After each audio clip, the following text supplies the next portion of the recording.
Sleep, it is perhaps the most universal, yet least understood biological imperative. Every living organism requires a necessary withdrawal from wakefulness to facilitate repair, memory consolidation, and survival. Yet in the modern era we treat sleep as a luxury, something easily disrupted by the relentless glow of screens or the demands of an always-on world. We have become masters of our own insomnia. But for millennia before electric lights, before cushioned mattresses, how did humanity fulfill this fundamental need? What was rest like when life itself provided the soundtrack to your unconscious mind?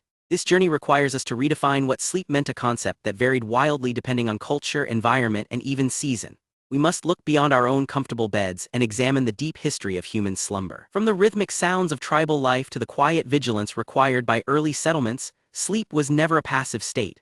It was an active negotiation with the environment, a delicate balance between vulnerability and necessary recuperation.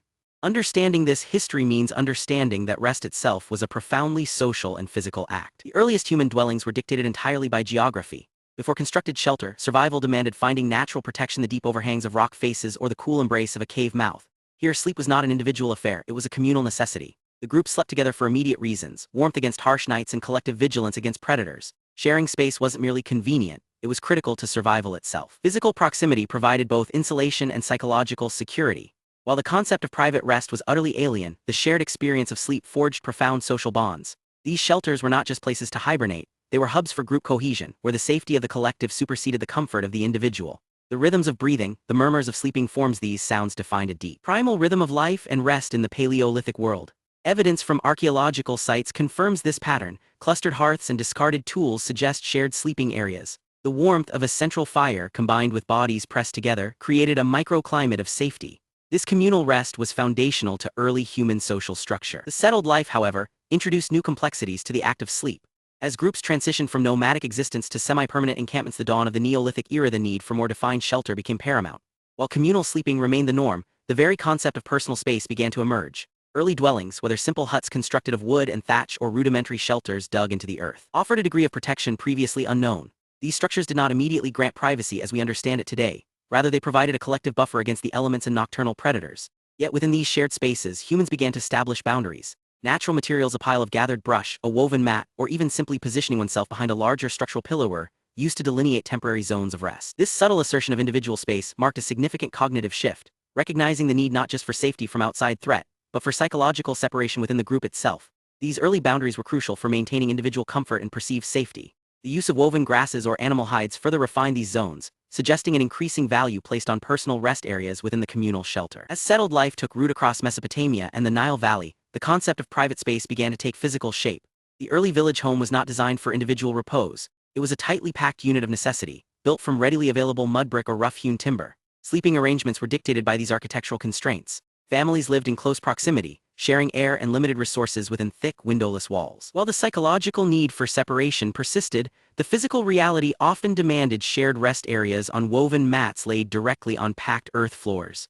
The density of life meant that sleep was less an act of solitary recovery and more a collective function, punctuated by the sounds and movements of the household. This environment presented a fundamental challenge: how to achieve necessary deep rest when one's immediate surroundings were constantly occupied and acoustically vibrant.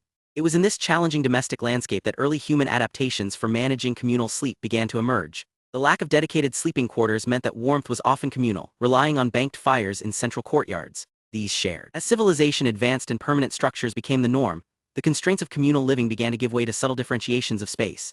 In the homes of classical societies, be it Roman or Greek, the concept of private rest was not yet fully realized, but its value certainly began to take shape.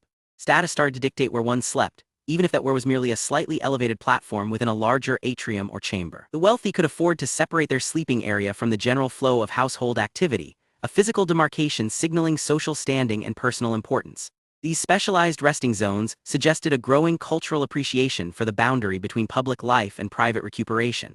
While true solitude remained an unattainable luxury for most, the ability to command a distinct space, a slightly raised couch, or designated bedstead became a powerful indicator of one's place within the rigid social hierarchy.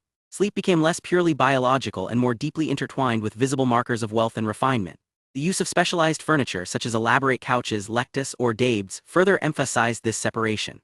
The impact of social structure on rest was profound. In the medieval world where life was governed by rigid feudal laws, even sleep reflected one's station. For the peasant or laborer, space was a commodity defined by scarcity. Sleeping quarters were often communal, cramped within the walls of a large household or simple dwelling. The poor shared straw-filled mats on packed earth floors, their rest dictated by necessity and proximity to others.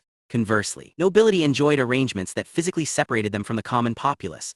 Their chambers featured specialized furniture-ornate beds draped in fine linens, private receiving rooms for repose, and designated sleeping quarters that reinforced an aura of untouchable privilege. Here, sleep was not merely recovery, it was a performance of status. The quality of one's rest spoke volumes about one's power, visibly distinguishing the elite from those who shared every corner and every breath. The very architecture reflected this divide. Manor houses featured segregated wings for the gentry, while peasant dwellings remained simple, single-room units. This physical separation ensured that status was maintained even in the deepest hours of sleep. But status wasn't solely dictated by walls and rooflines. It was also profoundly influenced by what lay upon them. The evolution of bedding materials represents a quiet yet critical chapter in human ingenuity, a continuous effort to mitigate the discomforts of the natural environment. Early sleep relied on whatever local resources were at hand: woven grasses, tightly bound mats, or simple layers of animal hide. These foundational elements provided not just cushioning but a vital barrier against damp ground and nocturnal chill. As societies developed, so did their material culture. We see evidence of people utilizing straw for its insulating properties, crafting intricate weaves from reeds and rush to create more portable and durable surfaces. Furthermore, the strategic use of furs and woven coverings demonstrates an early understanding of insulation, a recognition that warmth was as crucial to restorative sleep as safety itself. These developments suggest a gradual mastery over environmental discomforts, allowing human rest to become progressively deeper and more reliable, even before the advent of specialized furniture or dedicated sleeping quarters. The transition from shared shelter to private slumber is perhaps one of humanity's most subtle, yet profound architectural evolutions. For millennia, sleep was a communal affair, a necessary vulnerability undertaken within the collective safety of the group. However, as societies grew in complexity, so did the need for personal boundaries. The concept of private space, and by extension the dedicated bedroom, began to emerge not merely out of comfort, but from social necessity.